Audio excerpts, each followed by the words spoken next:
Tuhan berbicaralah bagi setiap mereka di masa muda mereka. Dan berbicaralah bagi setiap kami, sebab kami siap untuk mendengar. Di dalam Kristus Yesus kami berdoa. Amin. Silakan anak remaja boleh turun ke bawah.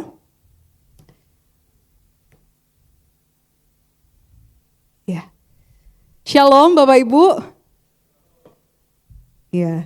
Bapak Ibu, sebuah perkataan yang lama yang sudah sangat familiar kita dengar, tak kenal maka tak sayang gitu ya. Jadi saya akan memperkenalkan diri secara singkat tentunya. Perkenalkan, nama saya Kenny Kezia. Saat ini saya melayani full time sebagai hamba Tuhan di GKY Pamulang sebagai pembina Komisi Remaja Pemuda. Dan bersyukur pagi hari ini boleh ada kesempatan bagi setiap kita untuk sama-sama merenungkan kebenaran firman Tuhan. Bapak Ibu Saudara, saya mengundang kita untuk sama-sama membuka Alkitab kita dari Markus pasal 10 ayat 46 sampai 52. Markus pasal 10 ayat 46 sampai 52, dan saya rindu kita membacanya secara bergantian. Saya akan bacakan ayat 46, lalu Bapak Ibu Saudara ayat 47, dan begitu seterusnya. Markus 10 ayat 46. Lalu tibalah Yesus dan murid-muridnya di Yeriko. Dan ketika Yesus keluar dari Yeriko bersama-sama dengan murid-muridnya dan orang banyak yang berbondong-bondong, ada seorang pengemis yang buta bernama Bartimeus, anak Timeus, duduk di pinggir jalan.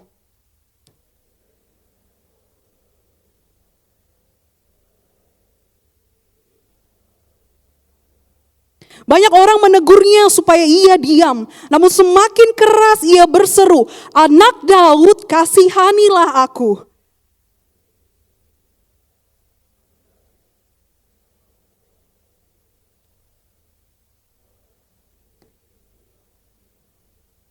Lalu ia menanggalkan jubahnya, ia segera berdiri dan pergi mendapatkan Yesus.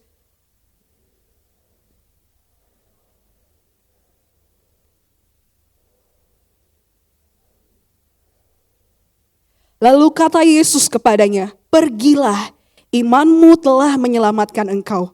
Pada saat itu juga melihatlah ia, lalu mengikuti Yesus dalam perjalanannya. Ya, Bapak Ibu Saudara, menurut survei dari Ipsos World Mental Day Report pada tahun 2024, dan survei ini dilakukan pada 31 negara ya. Dari hasil survei ini, ditemukan bahwa sekitar 62% dari total responden yang ada, orang-orang dewasa dengan di masa-masa usia produktif gitu ya, mereka merasakan stres, dan stres itu berdampak pada kehidupan mereka sehari-hari. Dan ada lagi satu survei menurut Asia Care Survey di tahun 2024, tercatat dari seluruh total responden yang ada, 56% orang itu mengalami stres dan burnout. Nah, maka sejalan dengan ini, World Health Organization itu pernah dengan tegas menyatakan bahwa isu kesehatan mental itu tidak kalah pentingnya dengan isu kesehatan fisik, gitu ya. Saudara, dari survei yang ada tadi, beberapa tahun terakhir, berbagai survei kesehatan mental itu menunjukkan ada satu pola yang konsisten. Ternyata orang-orang dewasa, orang-orang dalam kelompok usia produktif, itu ditemukan adalah kelompok yang paling tinggi mengalami tekanan mental dan batin.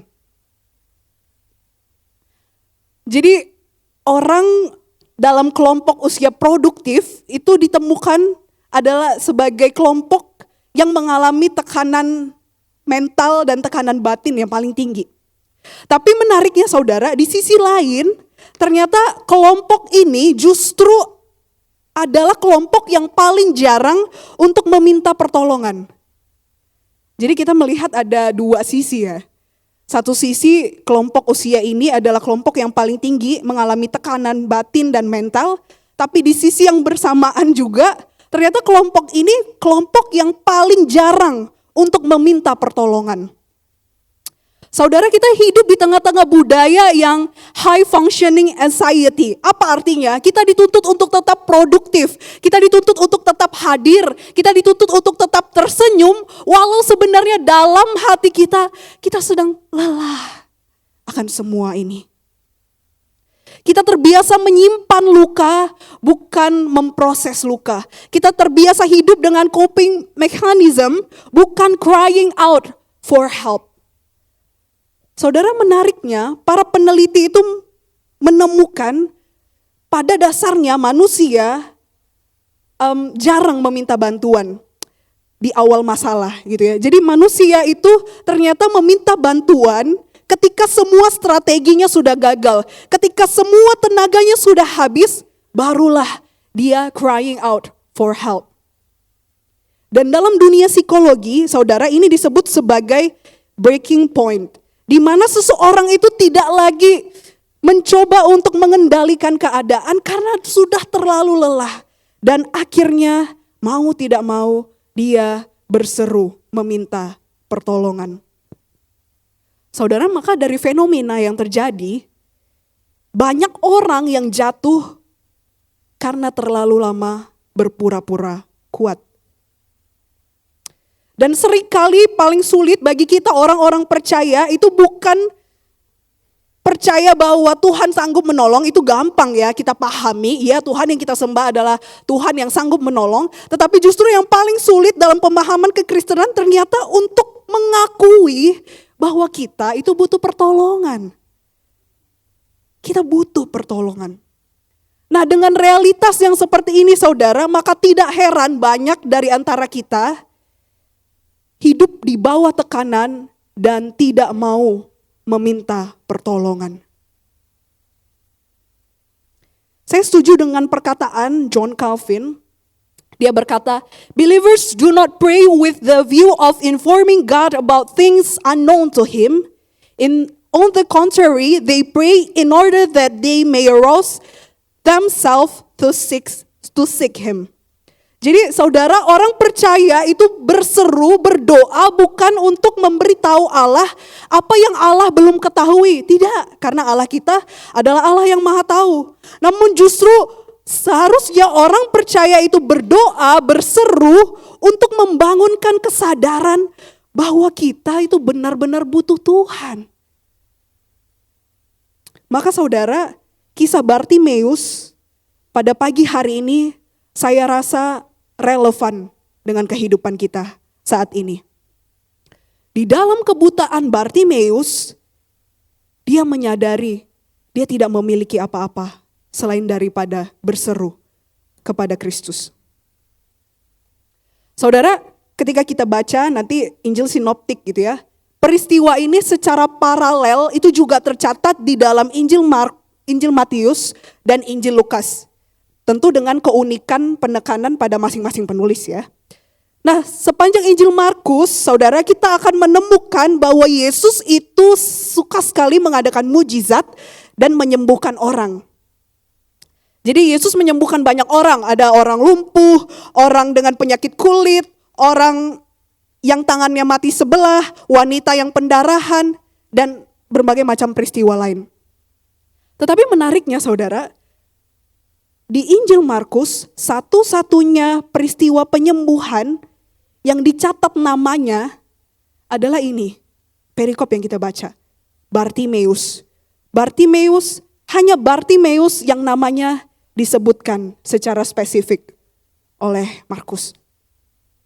Dan saudara, secara kronologis, peristiwa kesembuhan ini adalah kesembuhan, mujizat kesembuhan terakhir yang dikerjakan Kristus sebelum nanti akhirnya Kristus masuk ke Yerusalem lalu menjalani minggu sengsara. Jadi saudara, kalau kita flashback sedikit ke pasal 8 sampai pasal 10 itu kita akan explicitly melihat bagaimana Kristus memberitahukan 3 kali mengenai penderitaan yang akan dia alami, mengenai kematian dan kebangkitannya. Maka di tengah-tengah narasi itu, rangkaian narasi itu, ada peristiwa ini, di mana Bartimeus dicelikan matanya. Saudara, Bartimeus, anak Timeus, adalah seorang pengemis buta, sebagaimana seorang pengemis duduk di pinggir jalan gitu ya. Meminta-minta, mengharapkan belas kasihan daripada orang-orang yang lewat di jalan itu. Jadi dia duduk di pinggir jalan dari Yeriko menuju Yerusalem, karena itu lokasi strategis. Kalau Bapak Ibu Saudara tahu, itu adalah lokasi di mana para pedagang dan para peziarah itu lewat gitu ya. Jadi itu lokasi yang ramai. Dan bagi para pengemis, pasti itu lokasi yang strategis gitu ya, untuk meminta belas kasihan, minta-minta uang. Nah, saudara, ketika Bartimeus seperti biasanya mengemis di pinggir jalan dan dia mendengar ada kerumunan orang banyak berbondong-bondong lewat jalan itu, maka dia tahu itu adalah Yesus orang Nazaret dan mulailah dia berseru. Seruannya, Yesus anak Daud, kasihanilah aku. Bapak Ibu Saudara, dari seruan ini, jadi mungkin kemungkinan besar gitu ya, Bartimeus itu sudah pernah mendengar reputasi tentang Kristus sebagai penyembuh gitu. Kalau dia nggak pernah dengar itu, nggak mungkin dia berseru seperti ini. Jadi kemungkinan besar Bartimeus itu tahu reputasi Kristus sebagai penyembuh dan sebagai pembuat mujizat. Maka dari itu dia berseru, Yesus anak Daud, kasihanilah aku. Saudara, yang menarik dari detail seruan Bartimeus, ini adalah penyebutan gelar Kristus sebagai anak Daud. Di sepanjang Injil Markus, penyebutan Kristus sebagai anak Daud hanya akan kita dapati, kita jumpai di perikop ini. Dan seruan itu keluar dari mulut seorang pengemis buta, menunjukkan adanya wawasan spiritual yang dimiliki oleh Bartimeus terhadap Kristus. Dia mengenal Kristus itu sebagai keturunan Daud. Dia mengenal Kristus sebagai anak Daud. Namun apa yang terjadi waktu itu, saudara? Orang banyak tidak nyaman dengan teriakannya Bartimeus. Dan orang banyak justru ingin membungkam dan menyuruh Bartimeus untuk diam. Alasannya kita nggak tahu kenapa, karena tidak dijelaskan secara spesifik. Namun kemungkinan besar karena Bartimeus ini kan orang ya kaum termarginal gitu ya. Orang yang dijauhi oleh kelompok sosial waktu itu. Kenapa sih dia mau cari perhatian Kristus gitu. Jadi mungkin orang banyak itu risih dengan teriakan Bartimeus. That's why mereka menegur Bartimeus dan menyuruh Bartimeus supaya diam. Tapi apa yang dilakukan Bartimeus? Dia berseru lebih lagi. Saudara, kegigihan seperti ini yang dicari Kristus.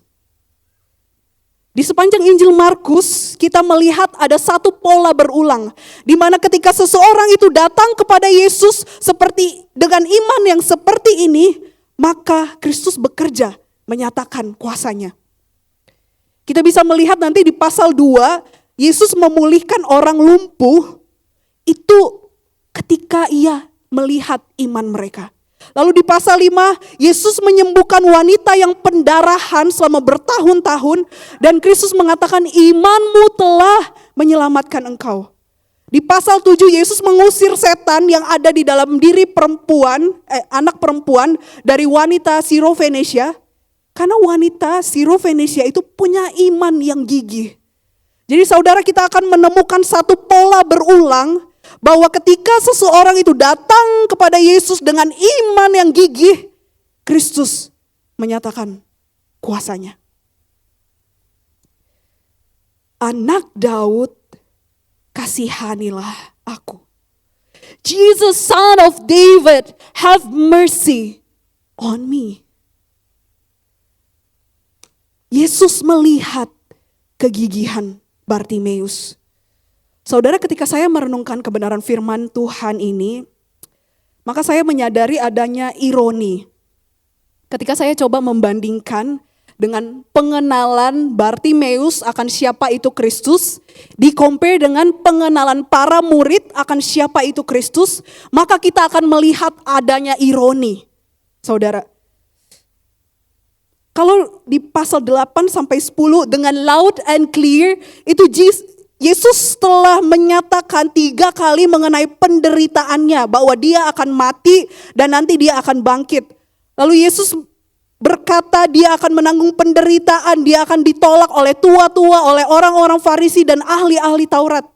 Yesus mengatakan bahwa siapapun yang mau mengikut dia harus menyangkal diri, harus pikul salib dan mengikut dia.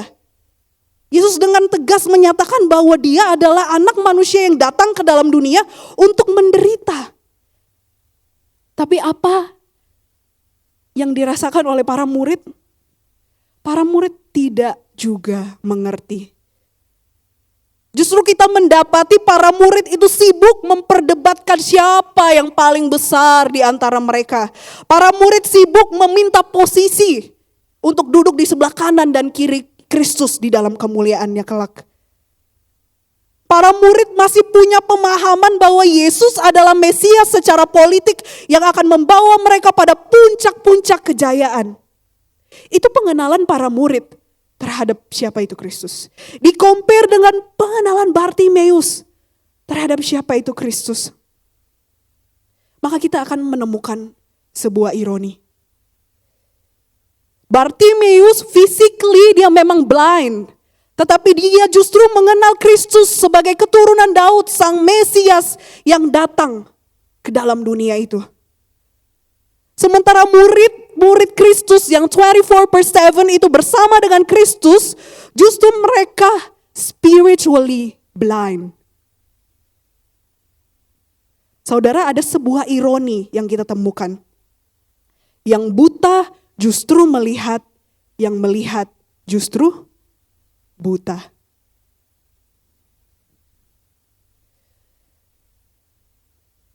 Setelah Yesus mendengar seruan Bartimeus, lalu Yesus berhenti dan berkata, "Panggillah dia." Mereka memanggil Bartimeus dan berkata kepadanya, "Teguhkan hatimu, berdirilah, ia memanggil engkau." Saudara, so when we cry out with all we have, He hears and He answers.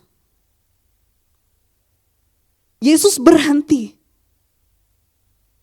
Jeritan dan seruan yang Bartimeus utarakan itu menghentikan langkah kaki sang Mesias. Saudara, Yesus mendengar dan menjawab seruan kita. Jesus invites Bartimaeus, demonstrating that he hears and responds to genuine Christ. Kristus itu mendengar teriakan minta tolong dari umatnya. Kristus tidak terganggu oleh kebutuhan manusia, hatinya dipenuhi oleh belas kasihan. He hears and he responds to genuine Christ. Bukankah ini the heart of the gospel itu, saudara?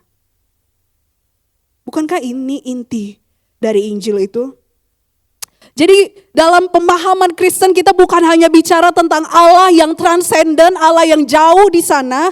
Tetapi di saat yang bersamaan kita bicara juga tentang Allah yang imanen. Allah yang berinkarnasi dalam Kristus Yesus datang ke dalam dunia. Berada di tengah-tengah kita, umatnya. Allah yang dekat dengan kita. Allah yang mendengar dan menjawab teriakan minta tolong kita. Allah yang melihat tetesan air mata kita. Di saat tidak ada seorang pun yang melihat, mungkin ada dari kita malam-malam overthinking, nangis. Tidak ada seorang pun yang melihat tetesan air matamu. Tapi Allah kita, Allah yang melihat tetesan air matamu. Mungkin tidak ada seorang pun yang mendengar teriakan minta tolong kita. Tapi Allah kita, Allah yang mendengar teriakan minta tolong kita. When we cry out with all we have, He hears and answers. Itu karya salib Kristus, saudara. Kristus menunjukkan bahwa Dia adalah Allah yang turut menderita. Dia mengerti apapun yang kita alami saat ini. Dia mengerti betul penderitaan yang kita alami saat ini. Lewat salib kita mengerti bahwa Allah kita tidak pernah menganggap remeh jeritan hati kita.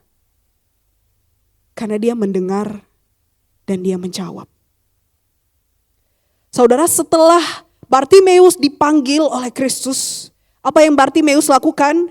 Ia menanggalkan jubahnya, ia segera berdiri dan pergi mendapatkan Yesus. Saya suka compare dengan terjemahan bahasa Inggris, saudara.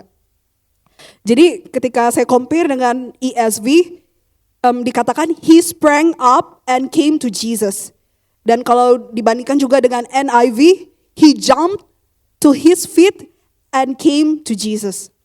Jadi saudara, ini ada sebuah urgensi dari aksi Bartimeus. Dia segera berdiri dan seolah-olah dia melompat dari tempat di mana dia biasa duduk dan mengemis untuk pergi menjumpai Kristus. Karena Kristus telah memanggil dia.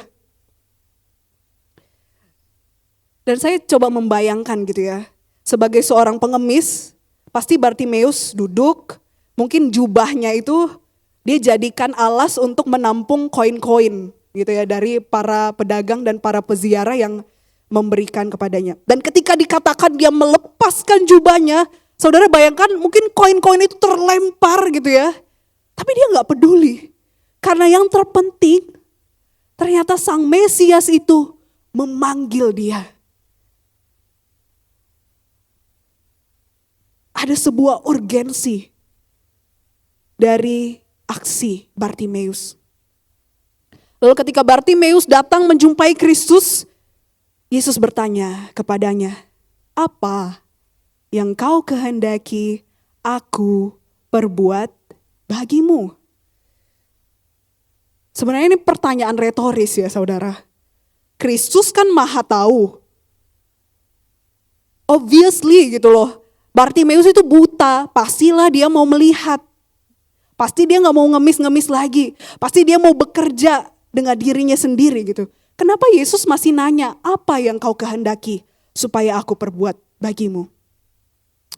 Ternyata Yesus memberikan ruang untuk Bartimeus untuk menyuarakan apa sih yang menjadi pergumulannya.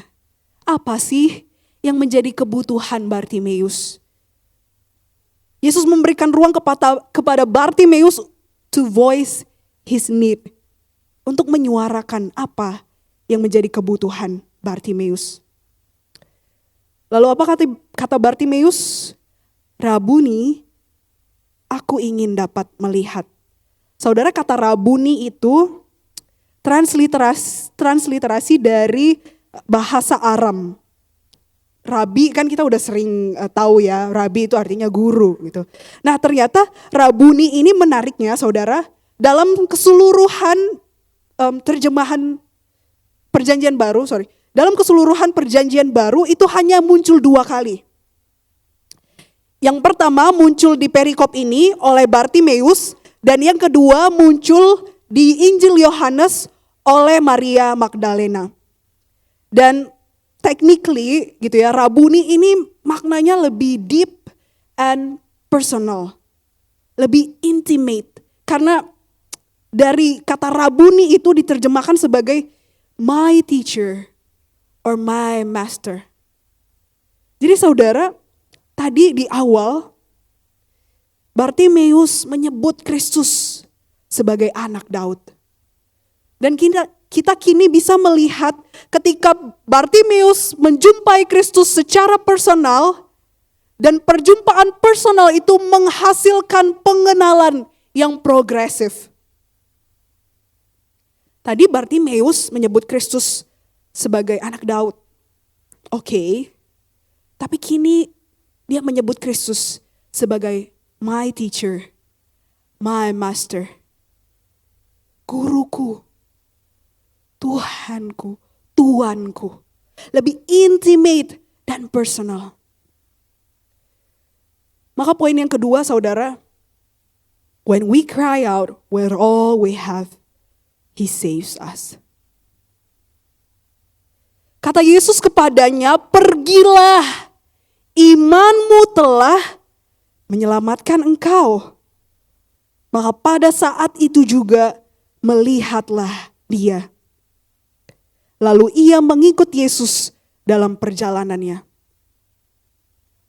Saudara, menariknya kata menyelamatkan ini artinya memulihkan secara utuh. Gitu ya. Memulihkan secara utuh. Kenapa Yesus gak pakai kata pergilah imanmu telah menyembuhkan engkau. Kan sembuh matanya. Tapi yang dipakai Kristus, pergilah imanmu telah menyelamatkan engkau. Maka bukan sekedar kesembuhan fisik yang dialami oleh Bartimeus. Bukan hanya matanya yang dicelikan, tetapi lebih dalam daripada itu ada keselamatan yang diperoleh oleh Bartimeus di dalam Kristus. When we cry out with all we have, He saves us. Pergilah, imanmu bukan hanya menyembuhkan engkau, tapi juga menyelamatkan engkau. Saudara, iman yang menyelamatkan itu pasti menghasilkan buah ketaatan. Bartimeus disuruh pergi oleh Kristus. Tapi apa yang dilakukan Bartimeus?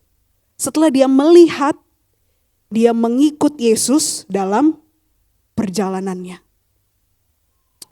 Jadi, the faith that opens our eyes will always reorient our direction.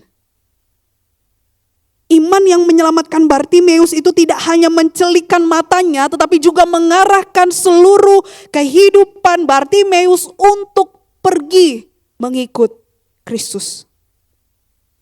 Bartimeus yang tadinya duduk di pinggir jalan mengemis, kini setelah mengalami perjumpaan yang personal dengan Kristus, dia memutuskan untuk pergi mengikut Kristus.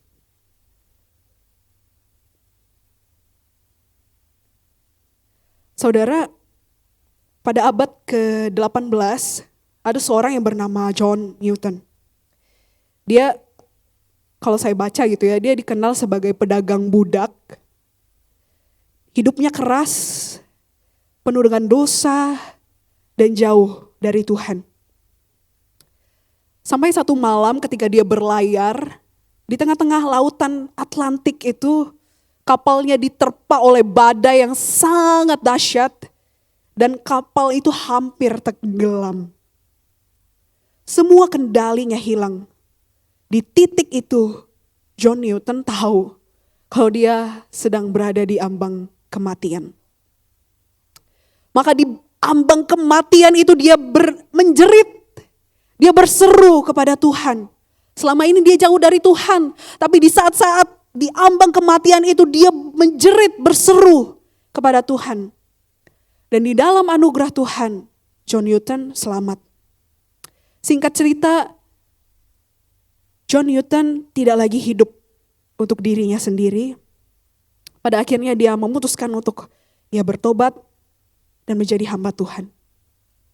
Dari hidup yang pernah gelap itu saudara, lahirlah sebuah lagu yang saya rasa kita tahu lagu ini.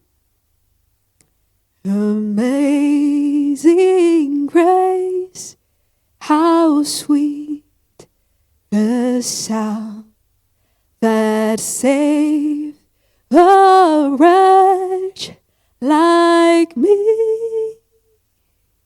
I once was lost, but now I'm found. Was blind, but now I see. Saudara, kita tadinya orang-orang yang terhilang itu. Was blind, but now I see. Kita hidup di dunia yang mungkin tidak terkena badai laut seperti John Newton tadi. Atau mungkin kita physically tidak blind seperti Bartimeus. Tapi saya yakin setiap kita datang di dalam kondisi hati yang sebenarnya tidak ideal, saudara. Mungkin ada begitu banyak badai-badai, tekanan, kehidupan yang kita alami saat ini. Saya tidak tahu saudara datang dengan kondisi hati yang seperti apa. Mungkin ada badai dari tekanan pekerjaan. Mungkin ada badai dari konflik dalam keluarga. Mungkin ada perasaan anxiety and insecurity itu. Mungkin ada perasaan ragu akan masa depan. Mungkin ada dari antara kita yang bergumul di dalam kondisi ekonomi. Mungkin ada dari antara kita yang bergumul di dalam sakit, penyakit. Bertahun-tahun aku berseru minta pertolongan Tuhan. Tuhan kok enggak sembuhkan juga. Bertahun-tahun kita berdoa supaya konflik dalam keluarga kita bisa diselesaikan. Tapi kok enggak kunjung selesai juga.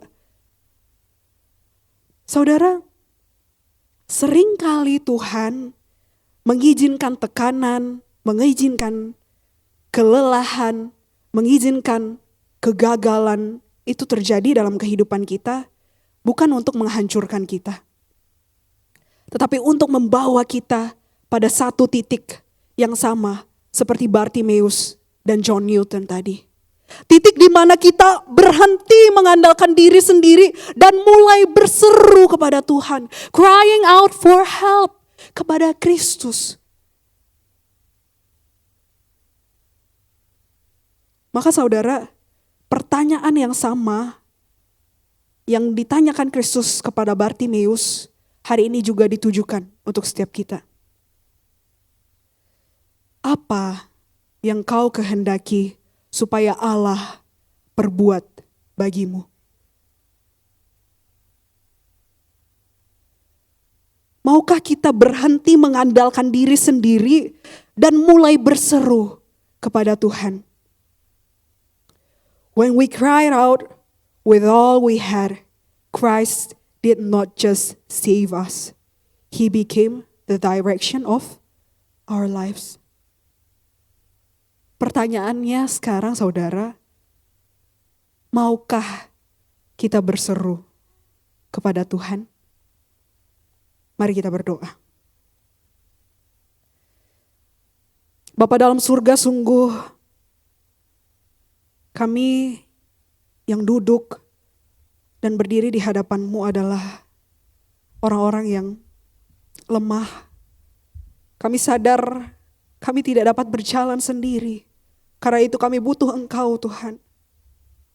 Di dalam setiap pergumulan kehidupan kami, di dalam setiap permasalahan yang menghimpit jiwa kami, di dalam setiap tetesan air mata kami, teriakan minta tolong kami Tuhan. Kami tahu Engkau Allah yang tidak hanya mendengar, namun Engkau Allah yang akan menjawab dan menyelamatkan kami dari kesesakan kami. Karena itu Tuhan, kami mau belajar berserah dan berseru penuh kepada Engkau. Tuhan tolong kami. Di dalam Kristus Yesus kami berdoa dan bersyukur untuk kebenaran firman Tuhan hari ini. Amin. Tuhan Yesus memberkati.